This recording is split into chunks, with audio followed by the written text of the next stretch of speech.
we met in college. We were both going. I was going to North Carolina Central, and he was going to NC State at the time. I was kind of in the mix with Ninth Wonder. You know Ninth. You heard of Ninth Wonder and Little Brother, that type of thing. Yeah, so that was my I was rocking with them, and then I moved down to Atlanta, and so we just kept in contact, make the trip, and we still did music. So I'm in Atlanta now. He's still at NC. So yeah, like you said, we did not go to the same high school. We went to neighboring high schools, oddly, but a few years apart. Colleges, you mean? Oh, the high schools. Yeah, well, no. But I mean, yeah, we'll start with high school. Yeah, we'll start with high school first. So we went to neighboring high schools, but we were 3 or 4 years apart. I can't remember exactly. Did not know each other then. But we were our high schools were in the same, 2 conference games and all that.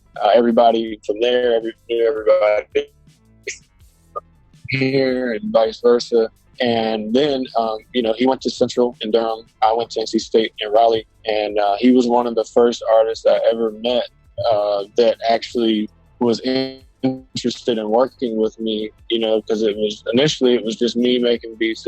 I mean, we went to neighboring high schools. I was Elizabeth City, North Carolina. He was in Edenton, North Carolina. But 3 or 4 years apart. Ended up going to NC State. I went to Central.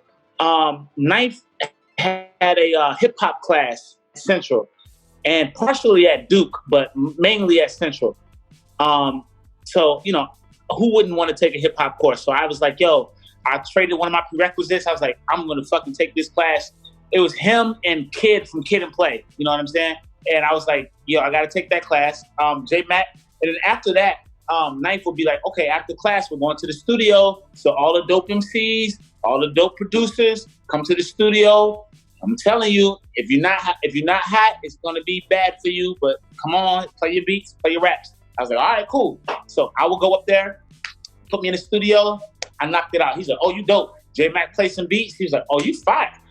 Come back. This would come back like months and months. We would just be in the studio. And Ninth used to do this thing where he would be like, all right, so this producer get with this rapper, this producer get with this rapper, and y'all make 5 songs. Y'all do this thing. We did a competition. You know what I'm saying? It was dope. And I just was like, yo, this white boy is fucking nice as shit. I gotta rock with him. So, I was doing a project with my homeboy. His name is Swift. And I was just like, J-Mac, come play us some beats. You know what I'm saying? We're gonna be up there in the studio Ninth anytime. He gave us keys to the studio to do whatever we needed to do. Because at the time I was writing a lot of hooks for different artists and songs or whatever.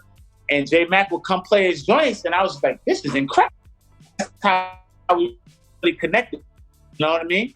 Yeah, I had actually forgotten that part where Ninth was like, yeah, we're gonna put, you with you and you with you and so on and so forth. And it was and that's kind of how we met. And it wasn't until, we started to get together outside of that and started to build, even further, that it got to the point where we were working together more constantly. And he was probably there was one other person, but anyway, we'll call it the first for this conversation. He was like one of the first artists to ever work on my stuff. But yeah, he was the best. That's right, he was the best. Exactly.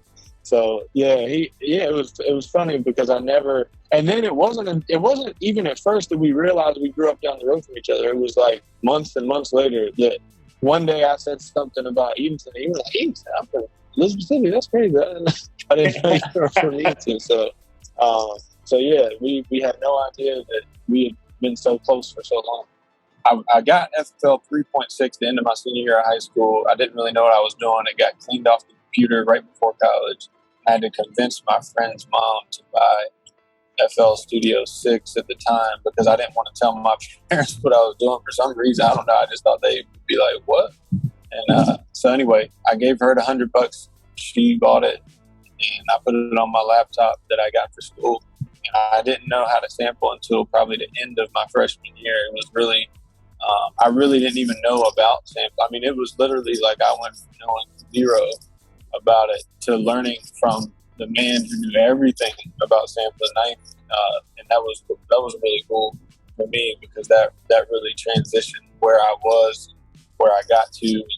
And then, of course, like I continued to grow and span out and everything like that now, but that was really where the grassroots came in at that time. In 2010, I ended up getting the MacBook Pro, and I switched to Logic Pro. So I love FL, and I know now they make it for Mac, but I'm a creature of habit. So they made it for Mac, and I got so used to Logic at that point, I've kind of stuck with Logic at this point. So. I really pull from everywhere, man. I'm a very what's the word? Intuitive, I guess. You know, I like to ask a lot of questions when I meet people and on a daily basis. It could be somebody on the train, it could be an Uber driver. You know, obviously I like that good dope. You know, smoking some of that good. You know what I'm saying? Will put you there. But you know, and I'm a history buff, man. So I like to look at how history has placed us now.